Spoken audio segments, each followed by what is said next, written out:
ശബരിമലയിൽ മണ്ഡലകാലത്ത് ദർശനം നടത്തിയവരുടെ എണ്ണം 20 ലക്ഷം കടന്നു. ഇന്നലെ രാത്രി 11 മണിവരെ 1,10,000-ത്തിലധികം പേരാണ് സന്നിധാനത്തെത്തിയത്. ഇന്നും നല്ല ഭക്തജന തിരക്കാണ് ശബരിമലയിൽ അനുഭവപ്പെടുന്നത്.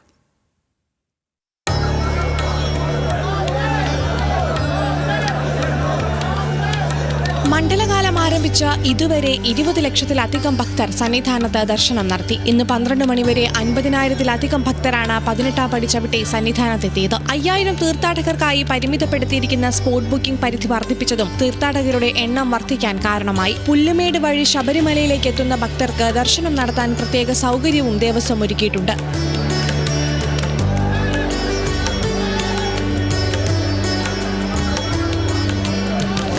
ഇന്നലെ 1 ലക്ഷത്തിലധികം ഭക്തരാണ് ശബരിമലയിലെത്തിയത്. സ്പോട്ട് ബുക്കിംഗിലൂടെ 14,368 പേരും ദർശനം നടത്തി. കഴിഞ്ഞ കുറച്ച് ദിവസങ്ങളായി സന്നിധാനത്തെത്തുന്ന ഭക്തരുടെ എണ്ണത്തിൽ കുറവ് അനുഭവപ്പെട്ടിരുന്നു. വരും ദിവസങ്ങളിൽ ഭക്തജന തിരക്ക് കൂടാൻ സാധ്യതയുണ്ടെന്ന വിലയിരുത്തലിലാണ് ദേവസ്വം ബോർഡ്. ന്യൂസ് മലയാളം, സന്നിധാനം.